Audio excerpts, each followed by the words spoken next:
Hi guys! E hoje não é dia de maldade, mas essa é a aula da maldade. Gente, na aula passada eu contei pra vocês como que os vestibulares cobram inglês, mas de uma maneira geral, né? Essa aula aqui é específica sobre a maldade do Enem, tá? Tô brincando aqui falando de maldade, mas é porque eu vou mostrar pra vocês algumas formas com as quais o Enem te pede coisas que podem ser um pouco assim ilusórias, podem te enganar na hora de ler o enunciado e tentar achar a resposta certa no texto e nas alternativas, beleza? Então, fica aqui nessa aula comigo, porque eu tenho certeza que você vai lembrar de mim, dessa aula, quando você estiver lá fazendo a prova e tiver uma dessas questões um pouco enganosas na sua prova. Então, vamos lá. Olha só. Quando a questão do Enem pedir para você identificar o principal objetivo de um personagem ou o principal foco do texto, pode ser que a banca apresente para vocês argumentos ou coisas que estão no texto, tá? Que você vai achar no texto, mas que não correspondem ao objetivo principal do personagem ou ao foco principal do texto. Então a gente tem que prestar atenção. Porque muitas vezes, algumas das palavras que estão no enunciado vão te levar a achar que, não, essa palavra está aqui, está no texto também. Então, provavelmente é esse o objetivo principal. E não, a gente realmente tem que pegar a ideia principal do texto. Vou mostrar para vocês isso agora na prática. Então, olha só esse trecho da questão 31. Gente, questão 31 aí da apostila de vocês, tá? Vocês sabem que a gente tem um material muito bacana aqui na sala de estudo. Temos uma apostila que explica tintim por tintim o porquê da resposta certa de cada questão. Então, eu faço questão de que vocês estejam aqui comigo, aprendendo, né, e resolvendo as questões junto comigo, mas é muito importante esse tempo de estudo de vocês sozinhos, tá? E a nossa apostila, ela proporciona isso para você. Você pode estudar sozinho no seu tempo aí de estudo, o tempo que você dedica ao inglês, e você vai conseguir entender o porquê da resolução da questão com a nossa apostila, beleza? Então vamos voltar aqui. A gente quer achar o foco principal desse texto na questão 31. Olha lá. After designing more than 30, ou seja, depois de fazer o design, né, de planejar mais de 30 o quê? Nem sei ainda, né? Most of which punctuate the skylines of rapidly expanding Asian cities, ou seja, a maioria desses 30, eles pontuam as skylines de cidades asiáticas, né, que estão em expansão rápida, ok? O que pode ser isso? O que é que pontua a skyline de uma cidade? São os prédios, né? Quando você pensa na skyline de Nova York, aí você pensa justamente nos prédios que fazem aquele desenho do skyline. He has struck upon a novel concept. Ele chegou num conceito novo. The first, o primeiro, invisível, skyscraper. O que é o skyscraper? É aquele prédio alto pra caramba que quase arranha o céu, ou seja, os arranha-céus. Então, essa pessoa chegou num novo conceito. Qual é o conceito? O primeiro arranha-céu invisível. Olha que interessante. E aí o texto continua, né? Dizendo o seguinte, deixa eu marcar aqui para vocês, a gente vai ter um arranha-céu invisível. O texto continua entre aspas, ou seja, a gente provavelmente tem aqui um discurso direto, essa pessoa, que provavelmente é um arquiteto, já que ele está planejando os arranha-céus, né? Ele diz o seguinte, let's take an opposite approach, né? Ou seja, vamos levar isso para o contrário, vamos ter uma outra abordagem, uma abordagem contrária, oposta. Let's make an anti-tower. Vamos fazer uma anti-torre. Olha que interessante. A gente vê que isso se relaciona com a invisibilidade do arranha-céu, não é verdade? Porque se eu tenho um arranha-céu enorme numa cidade, eu quero que ele seja visto. É por isso que eu estou fazendo um prédio enorme no meio da cidade. Aqui ele está falando que ele vai pegar o caminho oposto. Ele vai fazer um arranha-céu que é uma anti-torre. Por quê? Porque ele vai ser invisível, né?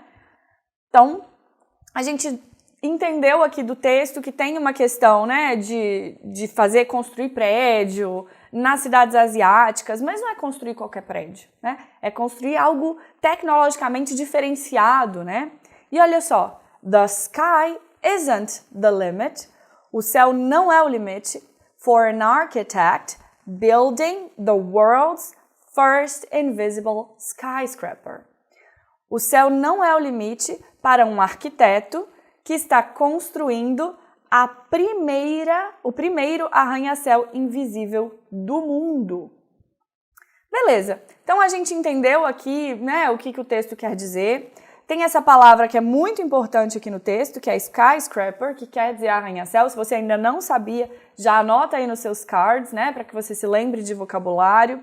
E o mais importante é que ele é uma antitorre, né? É invisível, ou seja, esse arquiteto ele veio aí com uma ideia nova, né? Um conceito novo, uma ideia inovadora.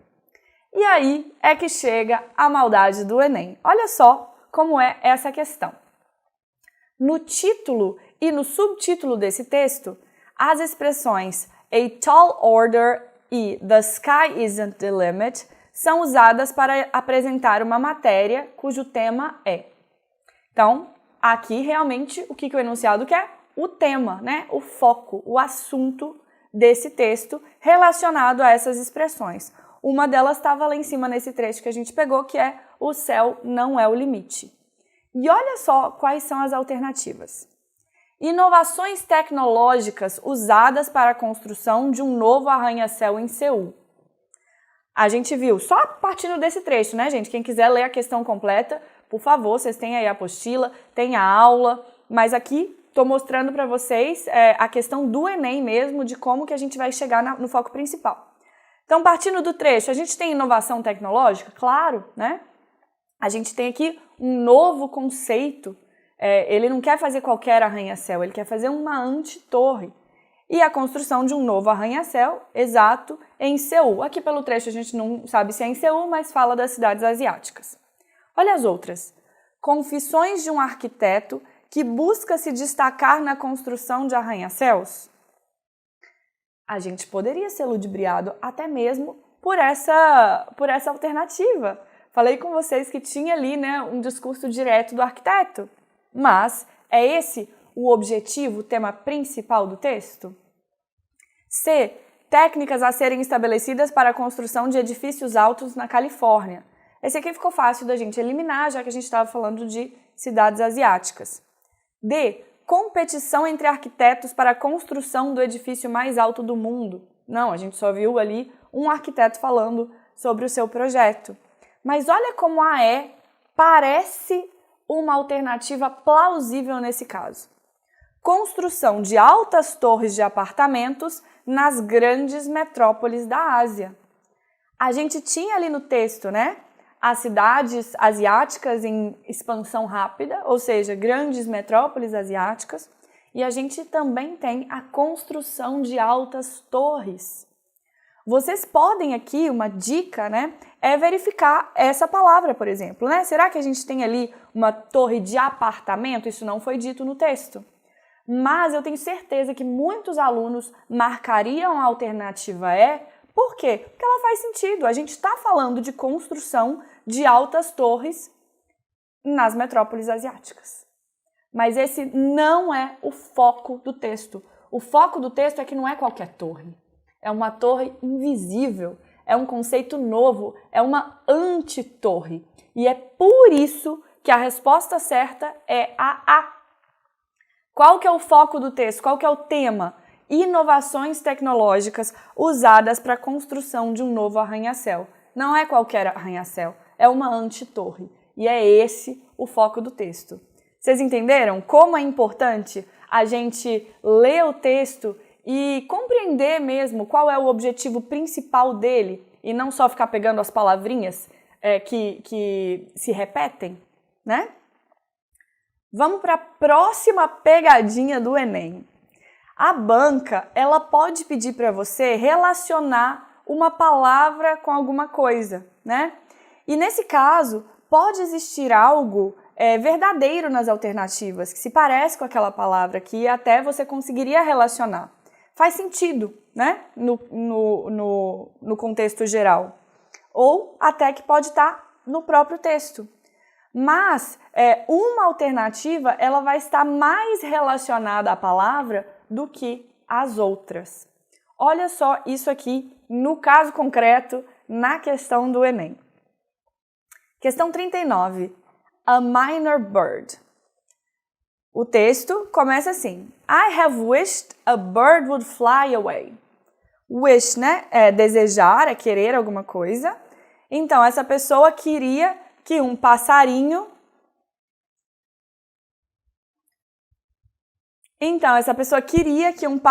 voasse para longe, né? Away. Longe dela ali. And not sing by my house all day. E não ficar cantando perto da minha casa o dia inteiro, né? Have clapped my hands. Eu bati palma, né? At him from the door. Para ele, né? Na porta da minha casa. When it seemed as if I could bear no more. Quando parecia que eu não aguentava mais. Olha que legal essa palavra, né? To bear.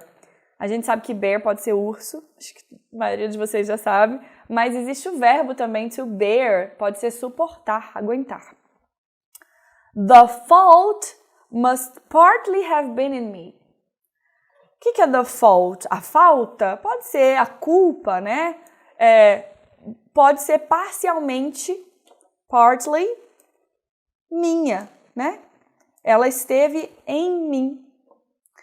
The bird was not to blame for his key. O passarinho não era o sujeito que eu devia culpar pelo tom de voz dele. Aqui a palavra key, tá? Não é de chave, mas é mesmo pelo tom, pelo timbre. Então ele tá falando, a culpa também era um pouco minha, né? Não era o passarinho que eu devia culpar. And of course, there must be something wrong. E é claro, tem que ter alguma coisa errada. In wanting to silence any song.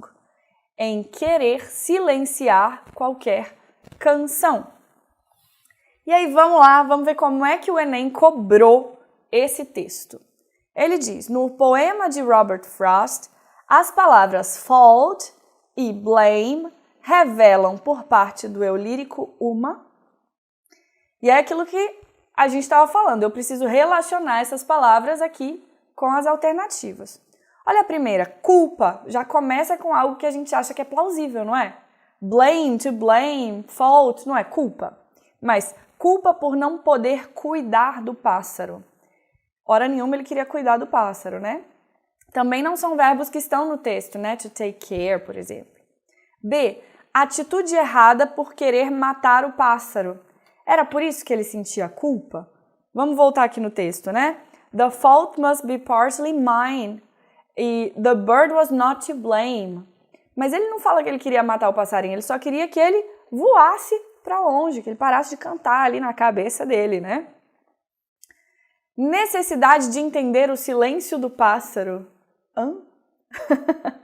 Se o pássaro está cantando o tempo todo, né? A única parte que diz silêncio aqui, o silêncio é usado como verbo, né? Quando ele diz assim, deve ser errado querer silenciar uma canção. Mas olha só as próximas duas alternativas.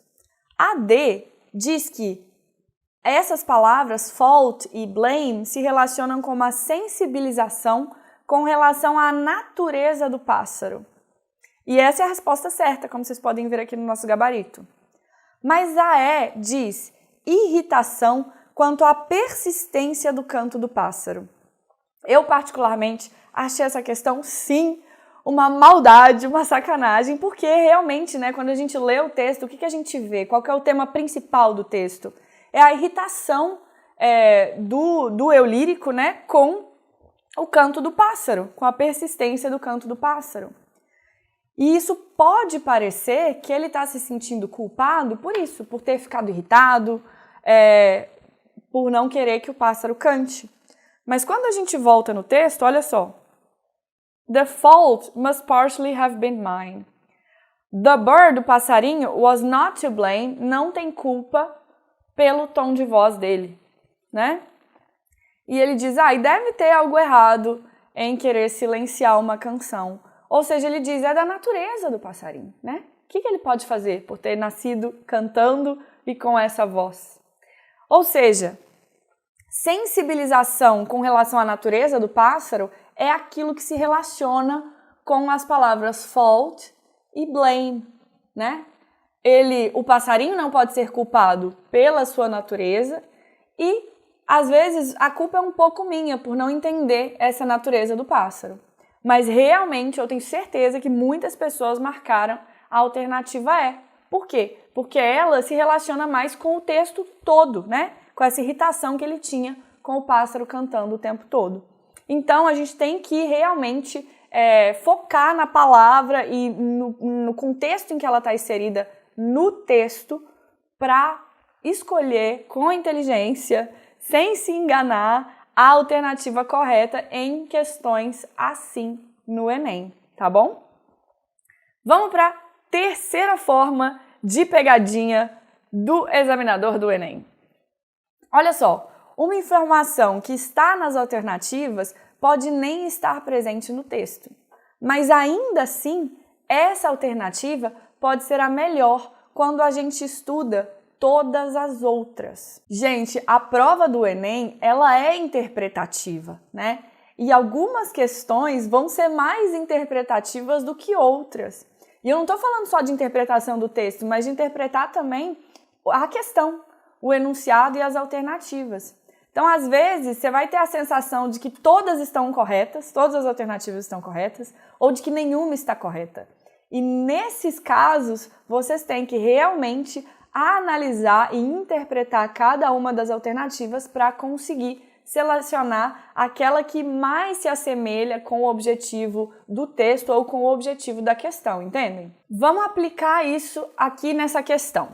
Nós temos um texto que chama Master of War, ou seja, mestre da guerra. E ele diz o seguinte, Come, you masters of war. Venham, né, mestres da guerra. You that build, gente, é você que constrói, né? You that build all the guns, todas as armas. You that build the death planes, os aviões, né, que matam. You that build big bombs, as bombas. You that hide. Então, a gente já teve o verbo construir, agora a gente tem o verbo se esconder, né? Você que se esconde por trás das paredes, behind walls. Você que se esconde behind the desks, né? Atrás das suas mesas de trabalho. I just want you to know. Eu só quero que você saiba. I can see through your masks. Eu posso ver através de suas máscaras. E aí ele continua. You that never done nothing. Você que nunca fez nada. You build to destroy, né? Mas você constrói para destruir. You play with my world. Você joga com o meu mundo. E por aí vai, né? Like it's your little toy. E aí, o que o examinador quer da gente? Vou até pular aqui o resto do texto, porque vocês vão ver que com o que a gente já leu, dá para resolver a questão. Olha só, na letra da canção Masters of War, há questionamentos e reflexões que aparecem na forma de protesto contra. Vamos lá. A. O envio de jovens à guerra para promover a expansão territorial dos Estados Unidos. Tá falando de guerra? Tá. É em inglês, a gente pode estar falando dos Estados Unidos, mas não tem essa especificidade, né? Mas quando a gente fala de guerra, pode ser que alguém fique aqui ludibriado já pela primeira alternativa. B. O comportamento dos soldados norte-americanos nas guerras de que participaram. Gente, não é isso, né? Essa crítica, ela é a crítica aos mestres da guerra. E a gente viu ele falando, olha, você que faz as armas, você que faz os aviões, você que se esconde atrás das mesas. Vou passar para D, tá? Porque a gente vai chegar na C, que é a alternativa correta, mas vou passar para D. O desinteresse do governo pelas famílias dos soldados mortos em campos de batalha.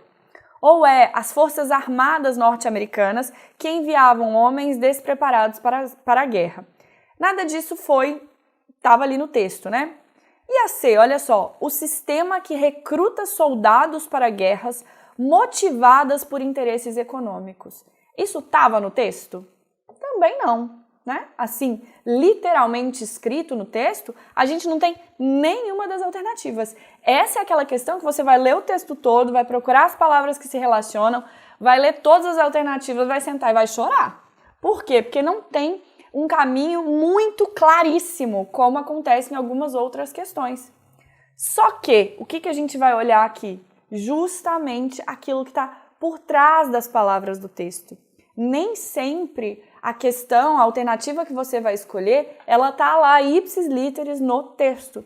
E esse é o caso dessa questão.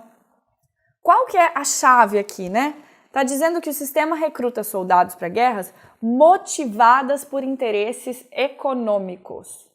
No texto não existe a palavra money, dinheiro, não existe a palavra economy, não existe a palavra rich, rico, não tem palavras relacionadas a isso. Mas logo no início do texto, quem que ele critica? Quem faz os aviões, quem faz as guerras, quem está por trás da mesa, não é verdade? E essas pessoas, elas querem guerra para quê?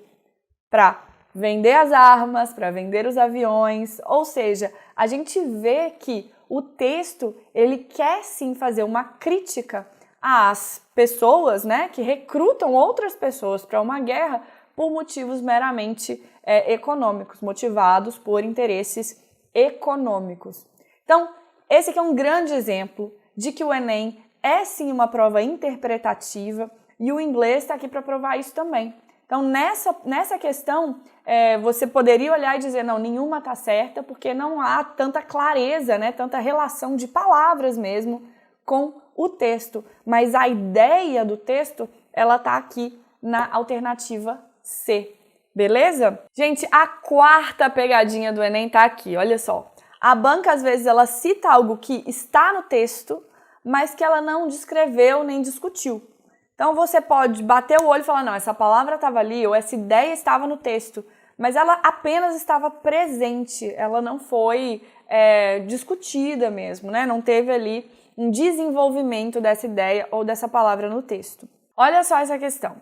Steve Jobs, a life remembered, né? Uma vida para ser lembrada. E aqui tem a data de nascimento, né? O ano de nascimento, 1955 a 2011. É um texto da Reader's Digest do Canadá, né? E diz que essa revista takes a look back at Steve Jobs. Então, elas olham para o Steve Jobs and to his contribution e com a contribuição dele to our digital world, ou seja, para o nosso mundo digital. Então, vamos lá. Tech Guru, CEO, Tech Guru, Artist. Primeiro começa, né, falando as coisas que ele era, né? There are few corporate figures as famous and well regarded as former Apple CEO Steve Jobs. Ou seja, tem poucas figuras do mundo corporativo, né, tão famosas, tão bem consideradas como o antigo, gente, former, tá? É a mesma coisa que ex. Pode anotar aí também no seu carro de vocabulário. Como o ex-CEO da Apple, Steve Jobs. His list of achievements, a sua lista de conquistas, is staggering, and his contribution to modern technology, digital media, and indeed the world as a whole, ou seja, a contribuição dele, né, para tecnologia moderna, para a mídia digital e para o mundo como um todo, as a whole, como um todo, cannot be downplayed, não pode ser subestimada. With his passing, com a morte dele, em 5 de outubro de 2011, a Reader's Digest CA looks back, olha, né, de volta, faz uma retrospectiva at some of his greatest achievements, mais uma vez em alguns das suas maiores conquistas, and pays our respects to a digital pioneer. E aí eles vão então fazer aqui uma ode, né, com respeito a esse pioneiro digital who helped, que ajudou, pave the way, a pavimentar o caminho for a generation of technology, para uma geração de tecnologia, possibilidades que poucas pessoas teriam imaginado. Beleza, então a gente viu, né, que esse início do texto fala justamente de quem foi o Steve Jobs e de por que ele é tão importante, como as suas conquistas foram importantes para o mundo. E aí, o examinador vem e te pergunta o seguinte: informações sobre pessoas famosas são recorrentes na mídia, divulgadas de forma impressa ou virtualmente. Obrigada, né? Falou e não falou nada, mas vamos lá. Em relação a Steve Jobs, esse texto propõe, agora a gente vai começar a analisar. A. Expor as maiores conquistas da sua empresa? A gente viu que não, né? Eles estavam falando da pessoa do Steve Jobs. Descrever suas criações na área tecnológica. Olha que interessante essa alternativa. O texto realmente fala que ele criava coisas na área da tecnologia, né? Ele teve contribuição para a tecnologia. Mas o texto descreve as suas criações? Não descreve, né? Ele só cita que houve criações. Vamos para D, lamentar sua ausência na criação de novas tecnologias? Não é o caso. E a gente sabendo que era o Steve Jobs, essa realmente é uma alternativa que você já pode riscar. Discutir o impacto de seu trabalho para a geração digital. Mais uma alternativa muito interessante, porque realmente o texto diz que o trabalho do Steve Jobs teve um impacto enorme, né, na geração digital. Mas ele não discutiu esse impacto. Ele não falou nada além de que o trabalho dele teve um impacto, ok? Então essas duas alternativas, né, a B e a E, elas trazem coisas que foram ditas no texto, mas que não foram desenvolvidas no texto. E aí a gente tem que se ater aqui a esses dois verbos, descrever e discutir. Isso não foi feito. O restante foi mencionado apenas. Por isso é que a resposta certa é a alternativa C, que diz enaltecer a sua contribuição para o mundo digital. Realmente é isso que o texto faz, né? Ele cita vários aspectos do trabalho do Steve Jobs, dizendo que ele fez muitas criações na área da tecnologia, que seu trabalho teve um impacto para a geração digital, para a mídia digital, e com isso é que o texto enaltece a contribuição dele para o mundo digital, para a era digital. Beleza? Então vocês viram aí como é importante a gente analisar também as alternativas que as questões nos dão e relacioná-las de forma adequada com o texto. Eu sei, gente, vocês podem estar assim, meu Deus, mas se tem tanta dificuldade, tanta pegadinha, tanta maldade do examinador, como é que eu vou fazer lá no texto? Não se desesperem, tá? Quanto mais a gente estuda, quanto mais vocês vierem aqui às aulas, quanto mais vocês estudarem também em casa, vocês vão pegar vocabulário, vocês vão se familiarizar com esse estilo de questão do Enem ou do vestibular que você for fazer. E aí, gente, é exercício, né? Vem aqui, aprende e depois aplica o que você aprendeu fazendo exercício. Vocês vão se familiarizar com as questões e vão conseguir também enfrentar o desafio da maldade lá no dia da sua prova, beleza? Até a próxima!